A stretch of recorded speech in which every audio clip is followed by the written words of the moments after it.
Okay. All right, recording. Perfect. Hi, good morning, everybody. Thank you guys so much for joining us. My name is Janissa Palmer on behalf of One People Toronto, and today we will be talking about yoga. Exciting. Okay, so for centuries, Westernized medicine has definitely been, I guess the predominant thing that people have gone to in order to find real healing. But I would say within the last few decades, or it's been before decades, but it's been for a long time. I feel like a lot of people are coming back to their roots with yoga and, meditation. Today, we have the honor of speaking with the wonderful Tilly B. She is an international yoga instructor and she is a holistic health advocate as well. Thank you, Tilly, so much for joining us today. I hope you're having a great day as well. All right. No problem at all. All right, so we're just going to get into it, all right? Okay, so how long have you been practicing yoga? I've been practicing yoga for, I would say, coming up to 9 years now. But it's not been a consistent practice. I would say it's been more consistent since about 2018. But yeah, I've practiced for about 9 years, coming up to 9 years. Yeah, that's a really long time. Okay, so how and what made you get started? Like, what's the start of it? I think I fell into it. It's one of those kind of I went to a gym with a friend, and she was like, "Do you want to come to a yoga session?" I was like, "Yeah, go on then." I mean, I love a stretch, so for me, it was just I was thinking we're going for a stretch. Yeah. And yeah, absolutely loved it. And then I think after that point, I would keep on kind of looking out for, I wonder if there's yoga on. Oh, there's free yoga here. Oh, let's go. There was a really cool retreat that we did in Oxford called it's been created by Brahma Kumaris. So it's a group of amazing healers and shaman and speakers that come together, and there's houses kind of situated all around the world, and you go and you spend a weekend there, donation based yoga. We practice meditation. They teach you kind of all about why we meditate, and I guess that's kind of what got me into kind of seeing the benefits and realizing that it was like a whole nother world that everyone really should have access to. You can do it wherever. So and for free, it's your own body, so you can just get on the floor and start practicing some yoga and breath work and movement. So I would say I think it was just somebody that had planted a seed and say, come and kind of stretch with me and breathe with me, and I was like, okay. I noticed the benefit straight away and continued since then. Oh, that sounds amazing. Wow. I like that, planted a seed and just watched it grow. Yeah. Okay, that's pretty cool. So what type of yoga do you teach? Because I during my research, I realized there are a lot of different types. So what do you teach, and why did you choose to teach that type? So I was trained in Sampurna yoga, and Sampurna is yoga. The Sanskrit word is fullness. So it is based on hatha, which is kind of what you would learn if you were going into your everyday yoga practice. Simple asanas, so simple poses, movement, really connected with breath. So it's really a class that can be tailored with a lot of different simplistic asanas, or going up to intermediate asanas, depending on the lesson. But integrating breath, so it's really, really important to have that strong focus on breath throughout the class. So I teach hatha yoga at the moment, and vinyasa flow, which is more of a flowing sequence. I actually teach a power vinyasa flow, on a Friday, which is a lot more, it's a lot more movement and rhythm and kind of heat and energy within the body. Yeah, it's nice. I like the Fridays. Yeah, I was like, it sounds really cool. Oh my gosh. You've been to a Friday. Yeah, I was like, that's what I was like. I did notice a difference with it. For everybody that's watching, I actually met Tilly through one of my friends, and I actually did her yoga classes with her, and I did notice a few differences within the days, but I'm just in love with her. You did say I did notice that you have a lot of terms that you kind of are very familiar with. How did you teach? Like, how did you learn that? Did you teach yourself, or did you take like a course? So yeah, the course that I took, the Samponia course, was in Miami, and I found it was really at the time, in 2019. Yeah, yeah, 2019, when I took the course, it was really important for me to find. There was two different types of courses I was looking for. I was looking for Mhm. a Kemetic course, which is ancient Egyptian yoga practice, which is um, something that I still would like to do. And then I was Mhm. also looking for uh, hatha practice, Mhm. which I really wanted to be led by a guru or someone that had spent time in an ashram and that could come and Yeah. kind of give us an insight to that world. Mhm. Because a lot of the courses that I had found online were, Australian teachers or European teachers or American teachers, and it was really, really important for me to be taught by someone that had had an experience either connected to kinetic yoga or connected to the hatha practice. So yeah, we found I found this Guru Hari G, Mhm. and he was he actually moved to Miami. He was based in Miami at the time, Mhm. and he had an ashram there where he had a really cool team of people, Wow. and that's where I studied my practice. Yeah, so I learned this. I've completely gone off topic, but yeah, It's okay. the Sanskrit that you learn Yeah. speak in the class are only the words that I've learnt through my practice. Mhm. I don't tend to use Sanskrit. I have a huge admiration for it and Mhm. respect, of course, but um, I tend to. How can I put this? I guess I want, if you're coming to a class and you're a beginner, I want you Mhm. to feel super included and inclusive. Yeah. And I feel sometimes then when I'm speaking, my English tongue is more sometimes reassuring, Yeah. sometimes more welcoming. It just depends on the class, but I Yeah. just feel overall it doesn't make people feel like, what the hell is she talking about? Like, what does that mean? So I like to maybe say a Sanskrit word Mhm. and then implement another an English word as well, just to make Yeah. people feel a little bit like, oh, okay, Yeah. they're beautiful words though, great words. Yeah. Yeah, I was like, you do that really well though, because like you'll introduce like a new word, but then you'll be like, okay, this means this. And even Yeah. sometimes like when I'm getting familiar with the words myself, I'm just like, oh, I've heard Tilly say this word. I'm like, oh, I think I know what this means now.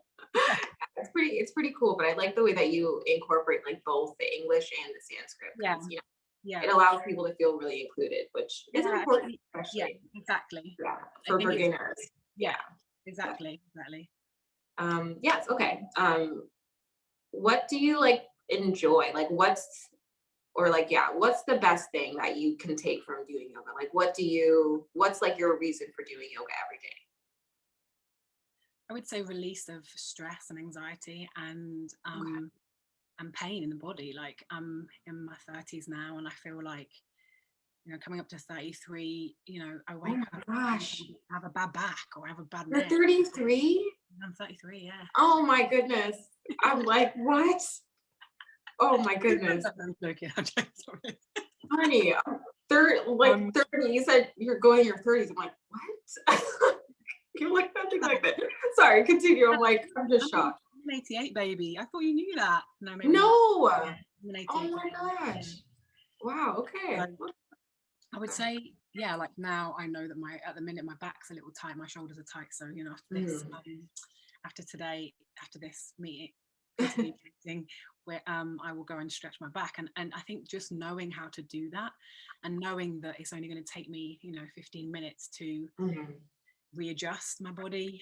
Um, I I'm a Cancer sun sign and a Yes. Scorpio moon, which is today, and a Capricorn rising. So I am um, heavily um, heavily created by emotion, which is completely Yeah. fine. I love emotional people, but Yeah. um, I like to be realistic, and some days I'm not always happy, you're lucky, energized, positive, whatever. And Yeah, I feel that yoga can bring you back to that peace and that happiness. definitely. Where I have found that in, personal training, lift weighting and stuff like that as well. But I just feel like yoga brings peace to your mind. So it really just Mhm. slows everything down, brings kind of a serenity instead of what's next, what's next, what's next, what's next kind of thing. So Yeah. I think that's stress, releasing anxiety, and connecting with yourself, like really understanding, like, oh God, my shoulder hurts today. Instead of Yeah. popping a pill, I'm gonna go and stretch it out. I'm gonna take a little thing of warm tea or whatever, and I kind of know then how to get past that with my body. Mhm. I think that's really important. Yeah. One of the best benefits of yoga. Yeah. Yeah, definitely. So would you say like everybody should do yoga, or do you feel like everybody should at least try it once in their life? 100%. I don't think, Yeah. I feel like it's definitely, when I first went onto the course, they ask you like, why do you want to do yoga? And it Mhm. was, I did another course in Guatemala. I think it was in 2018, Mhm. and they asked the same kind of question. And my idea was always to teach, to guide children to start really, really young. Oh, wow. I had a friend on the course who was in her 20s, but she had been practicing since she was about 15, 16. And you could really tell just the awareness to body and the awareness to, you know, meditation, and how she could just easily just go off by herself and just spend that time and get herself to a level of peace if she was, feeling off balanced or whatever. So my aim was always to kind of um, teach yoga to children, Mhm. and introduce it to men as well. Yeah, Um, definitely. at the time, at the time that I was really passionate about, started to become more passionate about yoga. I had a partner with really bad back, so it was always my kind of thought. It was always my thought and kind of my feeling to, oh, I wish I could have like a tool that would help that, that we didn't Mhm. have to go and pay lots of money to somebody for. So yeah, I do think everyone should do it. I don't think it Yeah. matters your age. My mum practices yoga. She does it every morning, 10 to 15 minutes, just a little slot in the mornings. So it doesn't matter your age. And I think it can really just help you. Yeah, just Mhm. during your days, Yeah, strengthening your body and yeah, calming your mind down. definitely. Yeah. So prior you said that you kind of use yoga as like a stress reliever plus like something for your anxiety. In the past, like have you suffered from any like mental illnesses? I would say that it's more um, times in which I'm triggered and then Mhm. not being able to get out of those Okay. I'm really bad with titles, and I didn't even want to call myself a teacher for God knows how long. It took a long time. I like to call myself more a guide in the class. Mhm. I do believe that um, we kind of are our own teachers, and we have people around us that kind of help leaders or whatever. But Yeah, definitely. the titles, I wouldn't say I suffered with mental. I mean, maybe I did. Maybe that's the title. Maybe maybe I have. But I would definitely say I've had some very dark times that have Mhm. that yoga and meditation has enabled me to get through at an easier pace, Yeah. less destructive pace for sure. Yeah. Um, yeah, just the breathing, definitely the breathing, knowing how to really like use your breath. Um, Yeah. to get yourself out of some darkness. Okay. So have you like had any students that like have openly, spoke about them suffering from mental illness or anything like that? And, kind of had a testimony where they're just like, you know what, Tilly, you have really helped me with, my depression or my anxiety or anything I've been struggling with.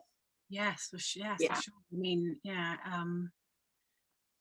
This past year, I've Mhm. been teaching online, right? So it's a lot of my um, clients, yogis, have been suffering for many different reasons, Mhm. and yeah, it was one of the biggest bits of feedback. I asked everyone to kind of write me a testimonial as I was putting together the website, and excuse me, and so many of them had just said, like, you got me through like some really dark times. And Yeah. I think that yeah, that kind of knowing that, okay, Wednesday and Friday are coming, or whatever days of the week are coming, and they're my days Yeah. where I can like take some time for, like, how often do you spend that time kind of just completely zoning out, Mhm. like no phone, just you, you know, Yeah. laying down, breathing, moving. It's not, it's not common now with technology. It's not common for us to just stop. We're always like, That- okay, what's next? What's this? Let's eat. Let's do this. Let's go there. Let's meet her. You know.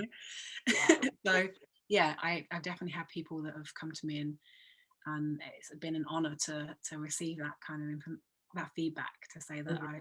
I've helped somebody through, yeah, some dark times. Yeah, it's probably like super like enlightening too for you because you're just like, wow, like you sometimes Yeah, I personally for me, because like I don't even you don't realize how much like impact you have on people around you until they come to you and they're just like, wow, you really helped me get through this. And it's like, 100%. I didn't Yeah. even do anything, but like, just do what I've been doing the whole time. Yeah, yeah. It's definitely, it's very touching. It's Yeah, very, especially what you said now though, it's very true and it's sad to say. And I've even had this argument or discussion with my boyfriend too. But like I just feel like people are just so distracted. And I don't know, I think it's mostly the phones because like TV, I feel like you can be sitting there watching TV and you kind of zone out of watching it after a while. But like people on their phones, I feel like it's just become so bad that I'm at a point now where I will literally just sit in a room and see everybody on their phone, and I just feel so like disconnected. So I'm just like, I just want my phone like the furthest away from me.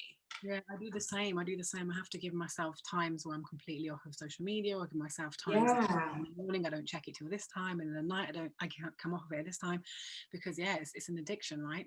We've embedded yeah, addiction into your body. So I do think that um, which the gym, which isn't very often, and lift weights, I still have my phone, and I'm still kind of um I'm focused on what I'm doing, but in between each set or whatever, I'll quickly check my device, but whatever. But with yoga, yeah, I definitely feel like when you're in it, yes, you're not just halfway through an asana and then let me just check, let me just text Bill, let me just ask him what's going on. So you're not like exactly, that. You're so present with what you're doing and how you're feeling. And you yeah, don't want to come away from that feeling, because you feel really kind of safe. I'd say you feel safe that yeah, you're in this, and you've only got 60 minutes or 40 minutes or whatever it is. So yeah, it's nice to kind of get away from the devices for that time. yeah. Definitely just like take some time away because the world is just in chaos, just day by day. So like, would you say, because you've been practicing yoga for a really long time, would you say yoga is more for your mental or like physical, or is it like just the perfect balance of both?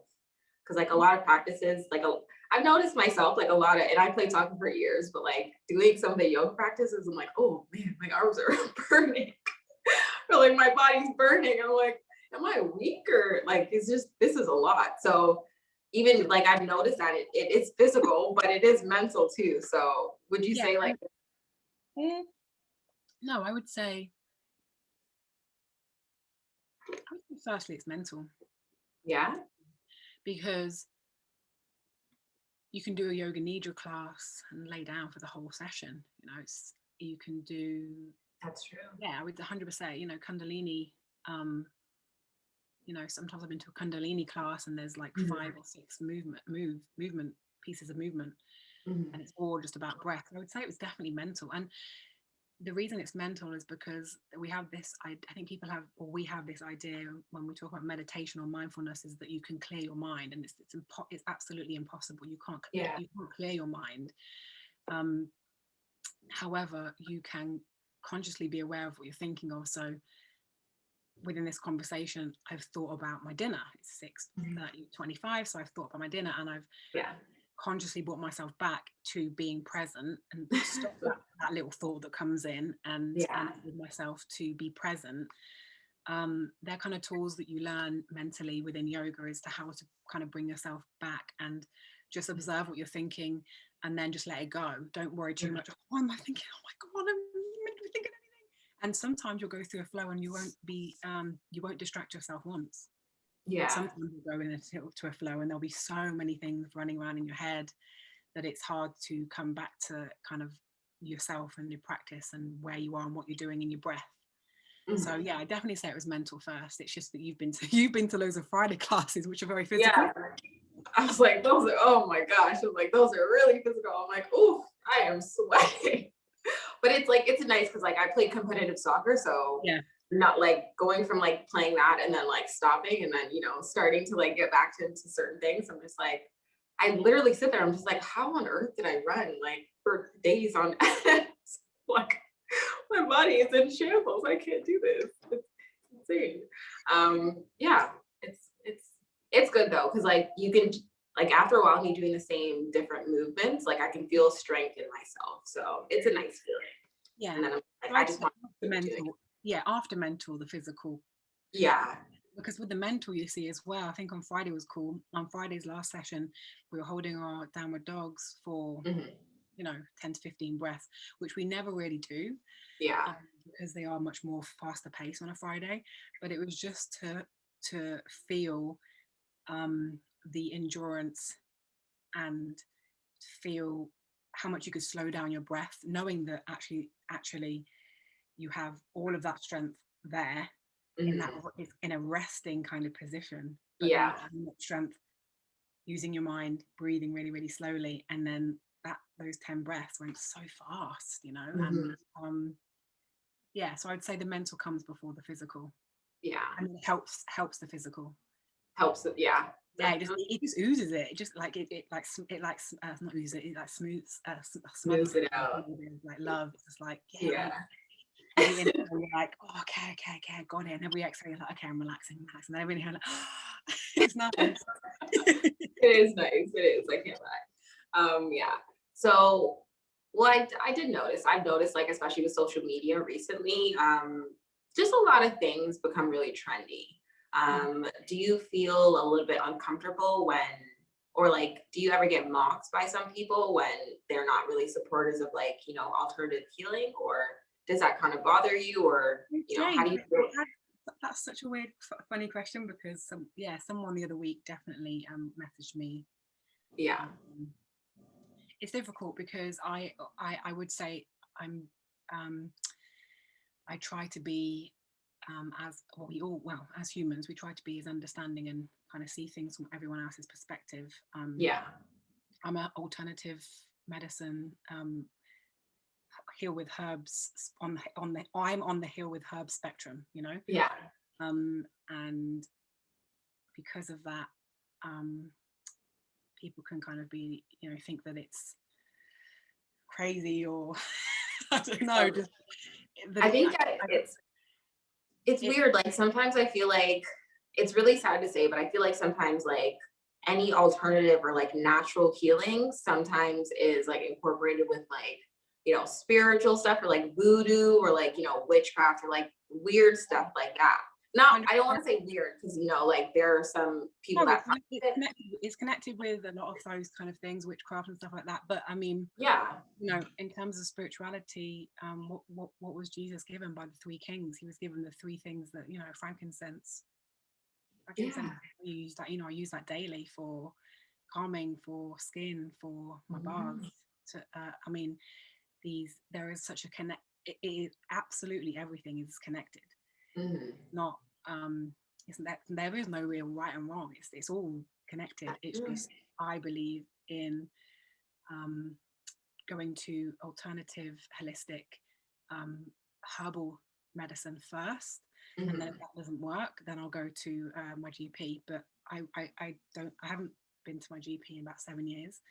Fortunately, again, I totally think Western medicine is fabulous, if that's what you need. Mhm. And I've been blessed and fortunate enough to not have any, really serious altercations in my body, Mhm. and so I've never had to really use Western medicine to the extent I know that some people have to use it. Yeah. So I'm not. I think that that's the issue, is that sometimes I feel that everyone is portrayed. You're viewing someone as, especially on social media, as maybe maybe I look a little far fetched, and I'm preaching, drink your ginger tea and turmeric and take your 70s to heal your lungs. And I'm trying to implement natural ways of healing, which, by the way, Western medicine is made up of herbs, plants, Yeah, seeds. that's what a lot of people don't realize. The first component, right? Yeah. My main thing about this is, which makes me feel super passionate about it, is that I only share what I've experienced. So maybe if I didn't have the life that I've had so far, I wouldn't share the stuff I've had. But I struggled with a lot of different issues, from really severe back, neck and shoulder pains for about 18 months, really bad acne when I came off of my birth control, and really bad pains in my stomach. They thought it was IBS, but it was actually connected to my birth control issues. And I decided to go to Rosedale Wellness. Actually, it's in Toronto. And I decided to go there because it was a wellness clinic, where in that wellness clinic you have a naturopath, an osteopath, a chiropractor, a physio, Wow. acupuncture, personal training, and somebody else. So they're all in the same hub, and then they share your documents. So I went in with an issue, and I think I chose 3 or 4 out of the doctors. I think I chose about 3 or 4, and within that 18 months, they didn't prescribe me anything. They didn't give me anything to take. Wrong. My acupuncture lady did. She gave me like a little herbal tea that I would take to kind of help me release estrogen levels in my body a little bit. Oh. But other than that, nobody gave me anything to take. So it definitely converted my mindset of, if I'd have gone to the doctors about these pains, I would have been given X, Y, and Z pills to pop a pill, and the pain would have go away. I'd been given steroids for my back knee. I would have been given don't know what the word is it retinol for the scarring on my back, which stops. Okay, so I'll be given all those things, but where's the root healing? Are you healing the root, or are you just covering it? So I just got into this thing of like, wow, these people have just like helped me, and now I don't need to go back. And now I kind of go back every like 6 months, but I don't need to go to see them now. They've healed me. I don't have a problem with my neck, my back spine, my skin's cleared up, my issues with my blood is sorted out. Like everything had been sorted out by these people that were like alternative healers. And for some reason, it's looked upon as like like, why would you not just go to the doctor? But it's just like, that's kind of what we're told to do. And I think that your body, when you cut your finger, you don't, I cut my finger on the knife down and say, I'm not going to go to the doctor. So I just watch it heal, right? I let it heal, put a little solution on, but my body knows how to do that. Exactly. Bodies know how to do it. That's what they're doing 24/7. They're working to heal us, right?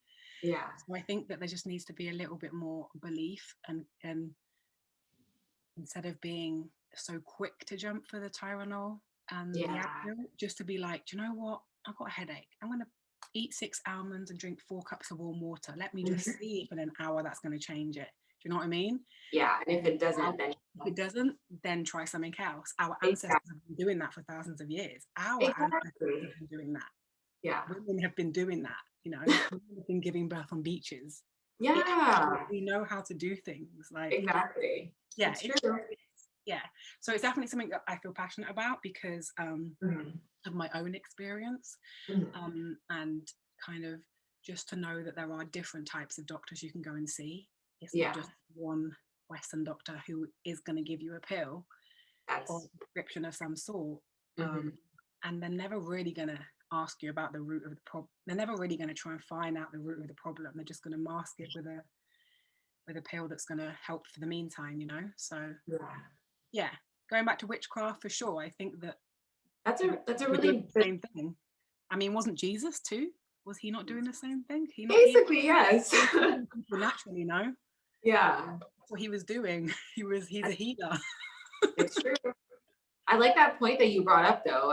The fact that some westernized medicine is basically just there for, like masking the problem, not really finding out what the real root of the issue is. Yeah. That's very true. Because I'm thinking about all the medication. They never really ask you your history of like, certain things, but they're just like, okay, here's like a temporary fix just for now. And then this should go away. But Yeah. Yeah, it's really interesting. And it's just, it's for me, I think it's just about questioning. hmm Yoga kind of does that too. Yoga kind of, I don't know, just you, I don't think there should be any harm in questioning things. It's, yeah. and even questioning what I'm saying, I'm trying to unlearn what I learned, then unlearn again, and then learn some more. Yeah. I think it's good just to question what like the whys. I personally want everyone to feel great and strong and come to the classes and they're happy and they're healthy and they're Yeah. strong and whatever. Um, and yeah, it's definitely a tough one. It's a tough conversation because there's so many people that are completely at the other end of the spectrum that kind of be like, what are you talking about? I can drink ginger tea and my my cold's gonna go. I'm like, yeah, well, you could try. Yeah, so like you could try at least. Like I Yeah. feel like there has to be like a middle ground that we have to come to because I feel like those people that are like super westernized like medicine, I think in the back of their mind they're like, okay, I know that certain things around in nature have a benefit for me. So, what's the sense to say that it'll stop at a certain level? Yeah. So yeah, it's weird, but Yeah. people will be people, Yeah, we all have different views. That's cool. Yeah, like we can agree to disagree. It's fine. Yeah, anyways, on to our next question. So when it comes to yoga, um, I've noticed some people do like to associate yoga with like a certain religious background. Do you also feel like that, or you kind of feel like anywhere is fine for me? No, I feel in my class I have Christian, Catholic. Yeah, I have 4 different people that come from 4 different religions. I don't feel Mhm. it's. I feel that you can be. And again, that's another reason why I don't implement Sanskrit as much as as much in some of my flows, Okay. because I'm teaching. I'm teaching in England. Well, I'm teaching in England or Canada. I was teaching Canada. Mhm. So yeah, no, I feel that it doesn't really matter your religion. You can come to a class and breathe and stretch. Mhm. Yoga is just breathing and stretching and connecting yourself. Actually, what I find great and what I do notice is people that are more religious, sorry, Mhm. people that are practicing within a religion, Mhm. are able to pick up the skills much much more smoothly because they understand how to connect to something that's something the connection with something higher. They understand how to Yeah. connect with something higher. And yoga word union is, Mhm. for me personally, is it's you connecting with you Yeah. and connecting with higher you. So connecting with the you that is Like the best version of you the possible. best, purest version Yeah. of yourself. And you can reach that kind of feeling and that euphoria where you're so present and you totally feel it and you're in it, and you can Yeah. get that in yoga, which I feel like when you're practicing religion, I've heard people say, yeah, but I've prayed to God and this has happened, and like Mhm. that's why I believe now, or whatever the situation is, or whether they've come from religious background, Yeah. with their parents practicing religion. So I don't feel that. I feel that it can be any religion. You can come to yoga. Again, it's just about connecting to your breath, Yeah. moving, and having this connection with your body, Yeah. um, and bringing peace into yourself again, bringing peace into your mind, Mhm. understanding how you can use those practices that you learn in yoga in real life. Mhm. Yeah. Definitely. Hmm. Does that answer it? No, yeah. Keep going off. So would you say like yoga is like a way of life, or do you look at it just as like, something like a yoga or meditation? Or do you feel like, this is just, it's like a part of you now? It's 100% a part of me at this point. Yeah. It's something that I go to um, when I need to release, when Mhm. I when I want to persevere at something too. When I feel like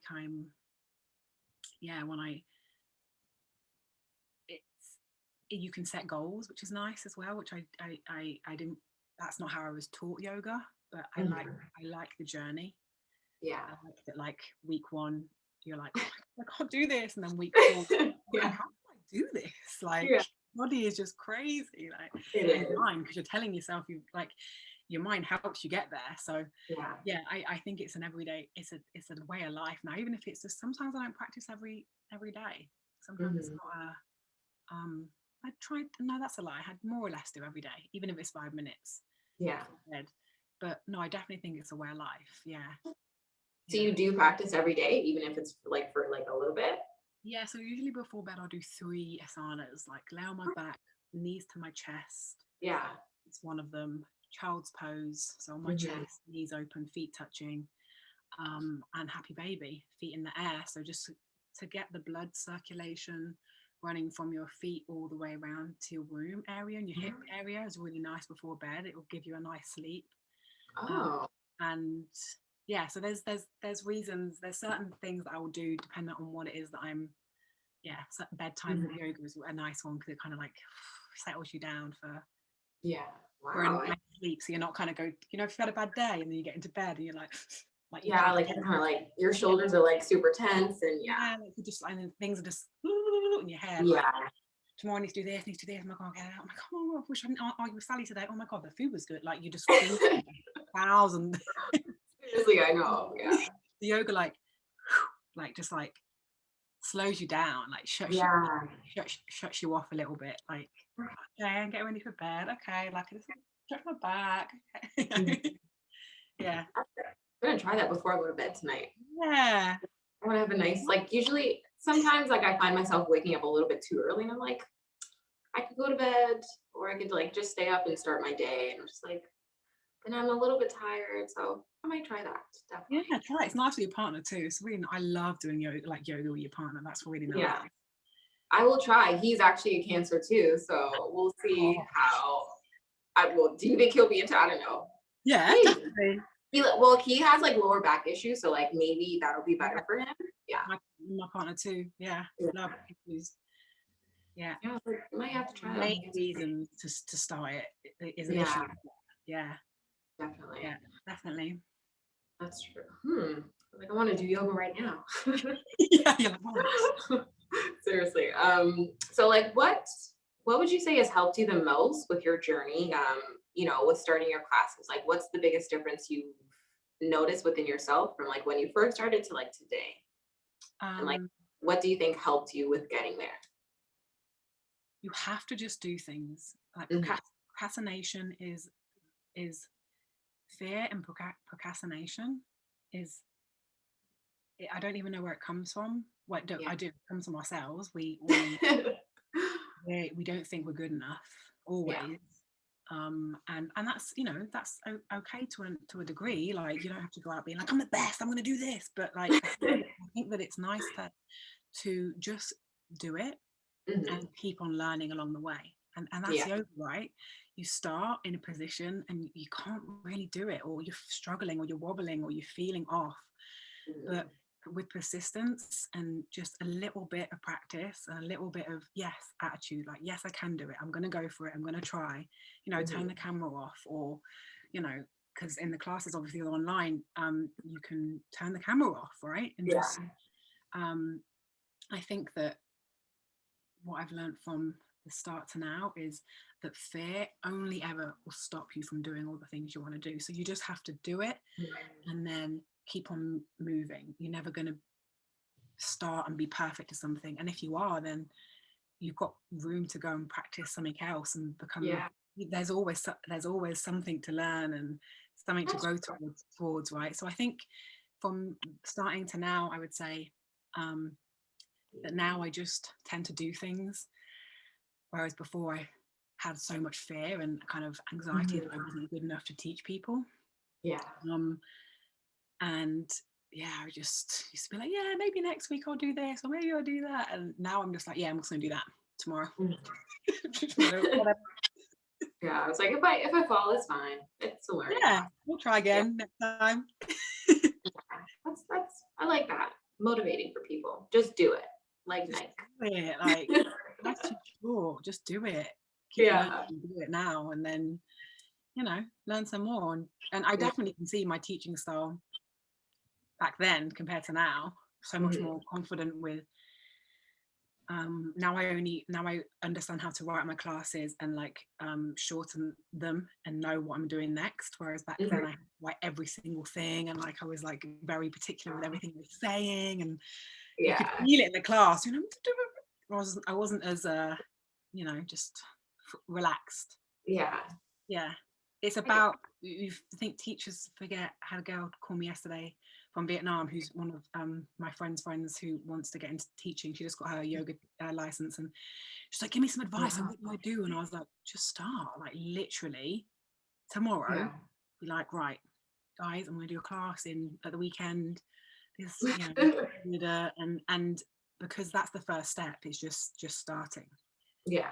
Starting whatever it is, and then moving along the way, and having the confidence just to not think it's about you. It's about what other people need.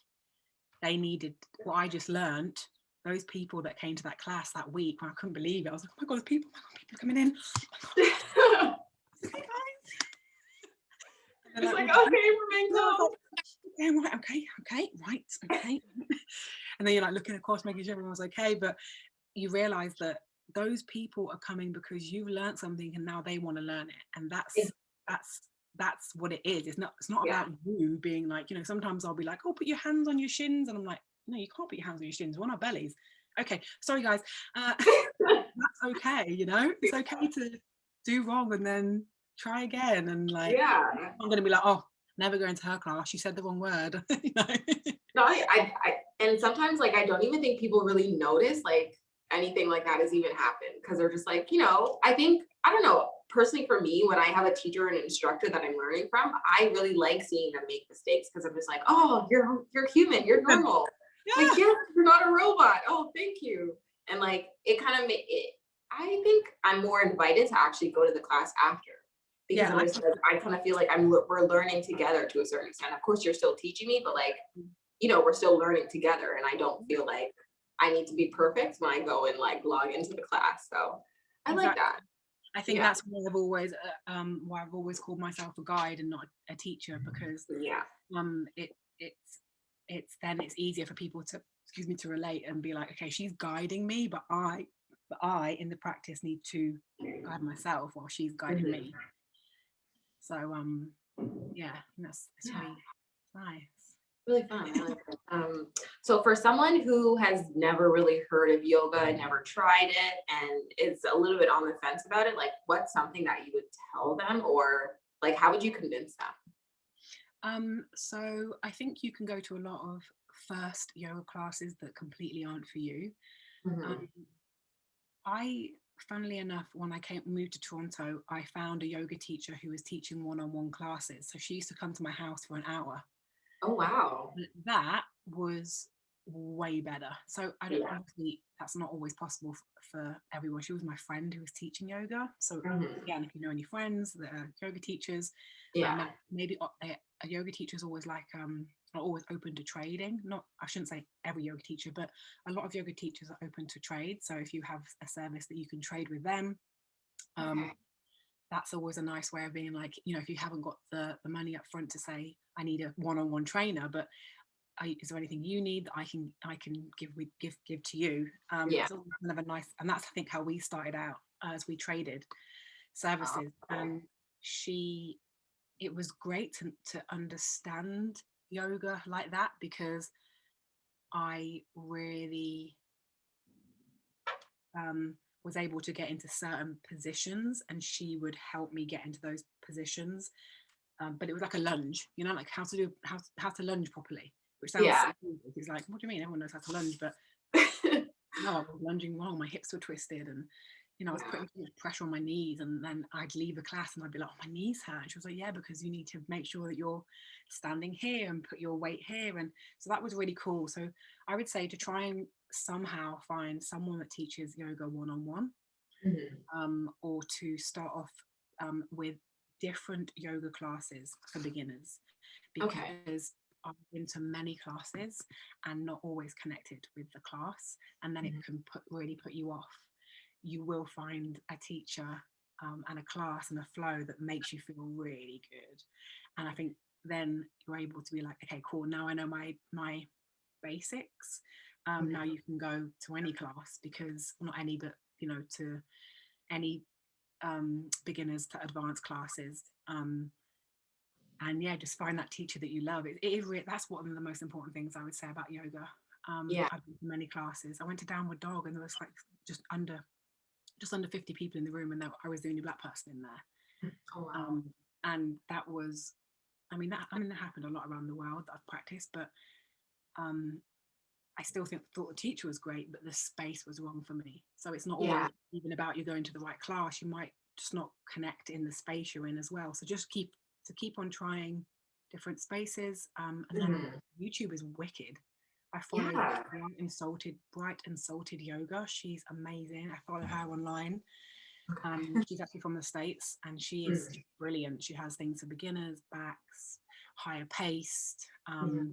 Yeah, really nice setting, really clean, and it's very inviting. And if you're not ready to go into a class where there's lots of people, you're not feeling comfortable, that you don't want to, that you don't feel like you want to be in that kind of space, then yeah, online yoga tutors are getting really, really good. So I would start there.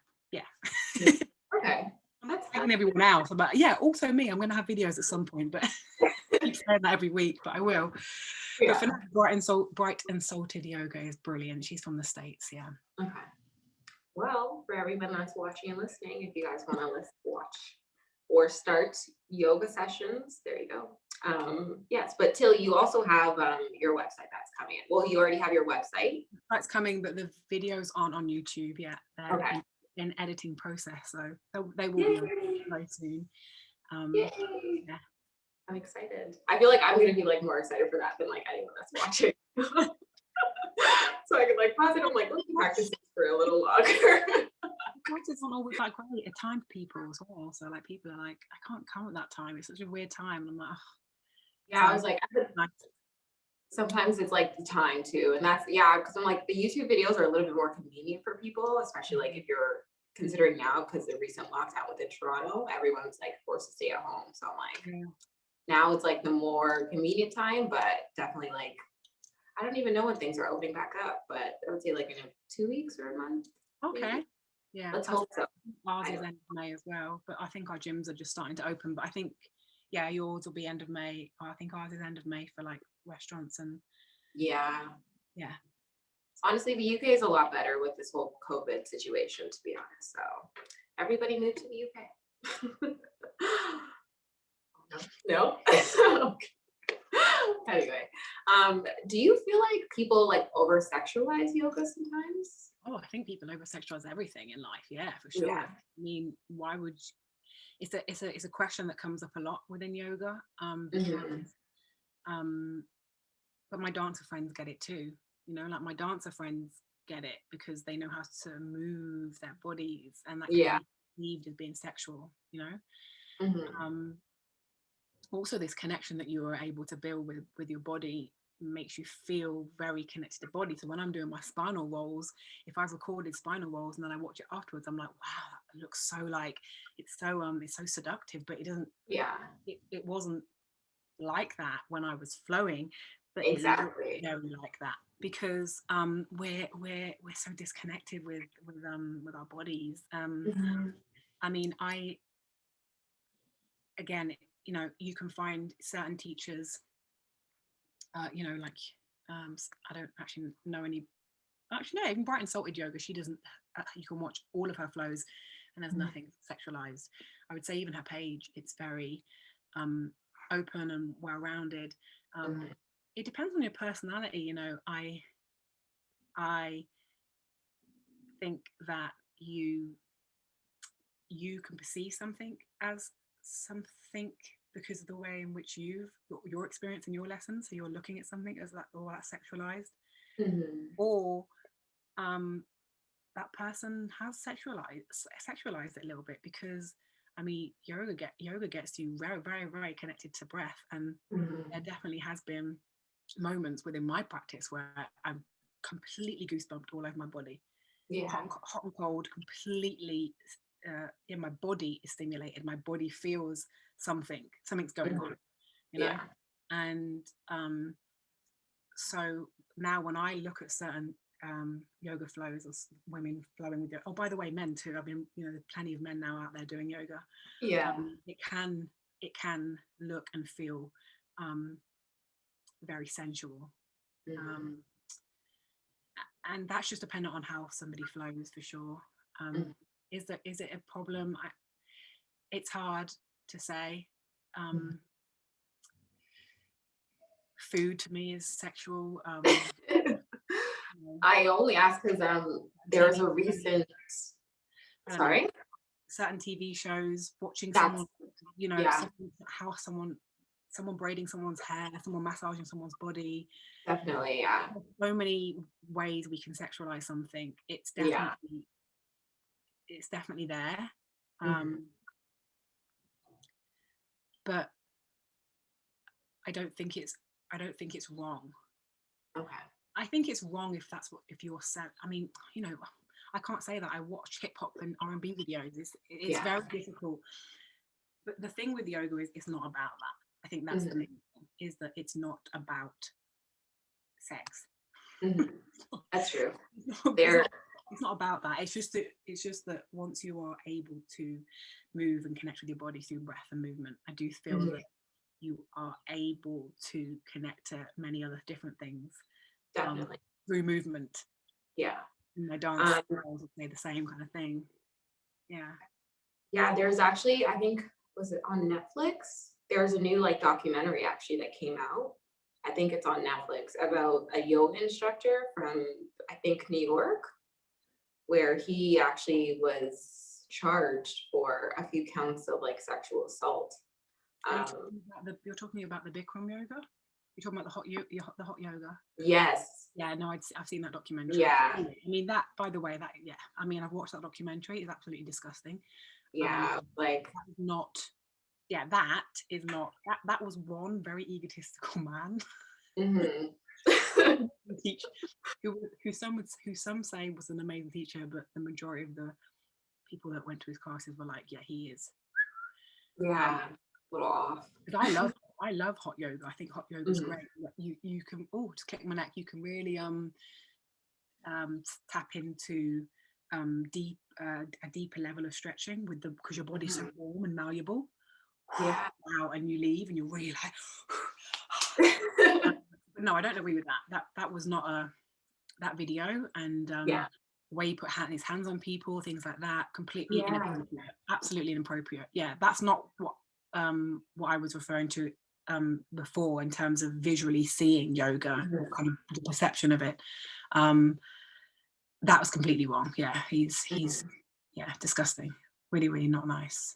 Do you even so before COVID, did you because you've done in-person classes, right? Yes. So have you ever felt uncomfortable? Are you the type of instructor to move students if you need to? I mean, you ask at the beginning Okay. of your classes. Yeah. Okay. Yeah, you ask, but I mean, the majority of my classes were outside in Toronto, because I got my teacher training while I was living in Toronto. Were women that were either friends or friends of friends. Okay. So my adjustments, and actually, did I have any men? Oh, I did have a man. I did have Brian came to a class. Did I make adjustments? Yeah, I did make adjustments with Brian. Yeah, just a very soft. Yeah. So it's not caressing. Lift the hip slightly. Yeah. Okay. Chin that. Very, very soft. Yeah. And on the course, you're taught where to touch. I'm not going to touch someone just here, so you can't see. On the side of the chest. Yeah. You touch someone. There's areas of the body that we were taught on the course where to make adjustments. So it's not, it's not, doesn't put people off. But I love someone at the end of the class grabbing my you know, when you're in Shavasana, so when you're lying down flat on your back and someone grabs your Yeah. ankles and like pulls your legs kind of out of the hips a little bit and just gently moves them from left to right. That feeling at the end of a class is amazing. Like the spine, you're like, oh yes.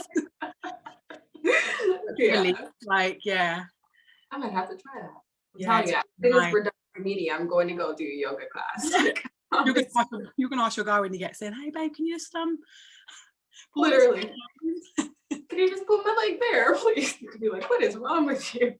But yes, that's, yeah, that sounds like fun. Okay, so how often do you have men join in your classes? Every class there's a, well, actually Yeah. no, like Friday there wasn't, but Wednesday there was. 1, 2, 3, 4. There's kind of 4 guys.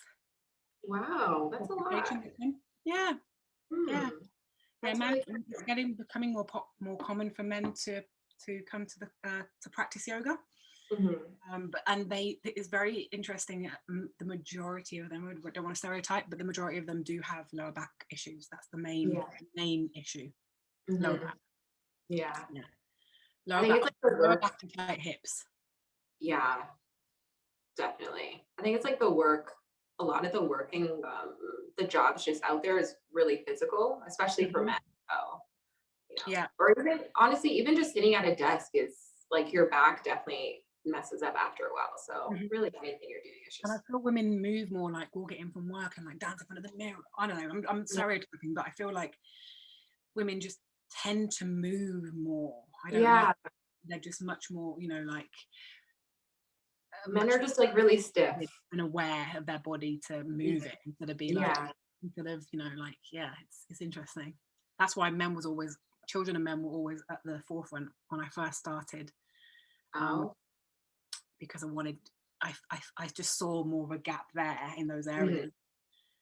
But yeah. So you would say like you think more men should practice yoga then? Yes, 100%. Yeah, definitely. Yeah.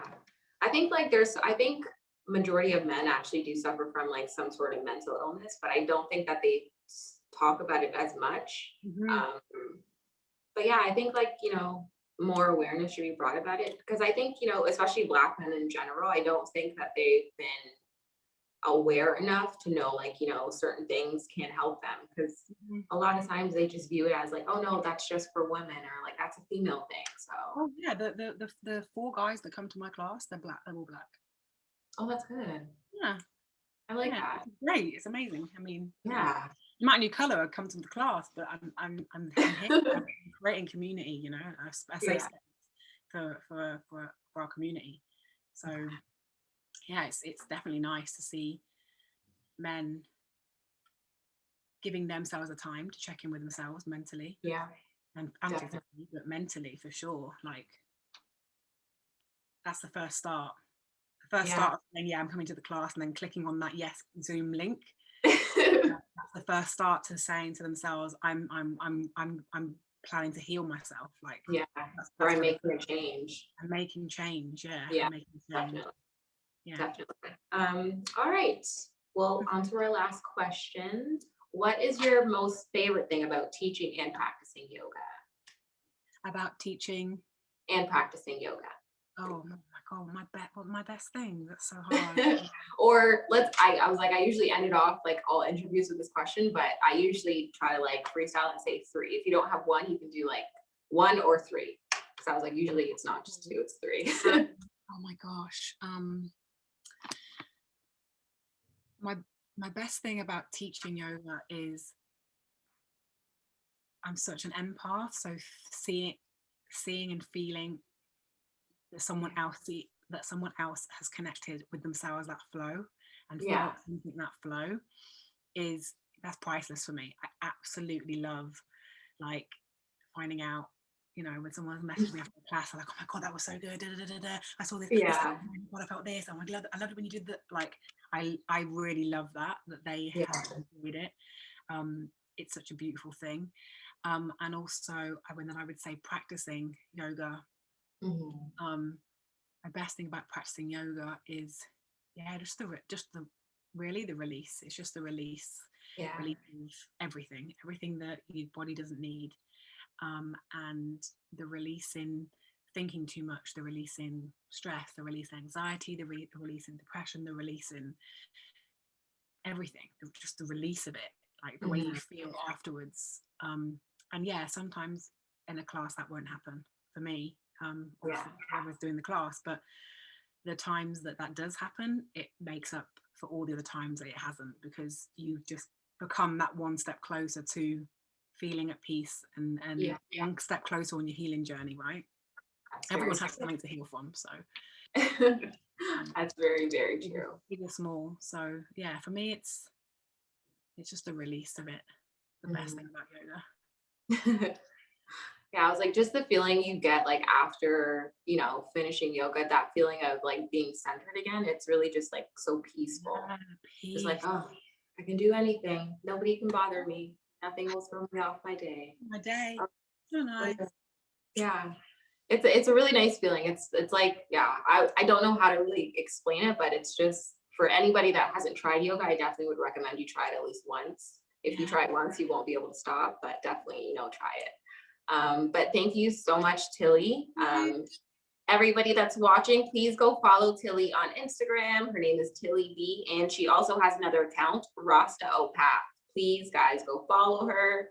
Check out her website, and she'll be on YouTube soon for all of us to see and enjoy. All right, Tilly, thank you so much for coming and speaking with me today. It was so much fun. For everybody else that's watching, thank you guys so much for joining us, and have a great rest of your Monday. Let me, it's like, how do I stop? Lots of love. There we go.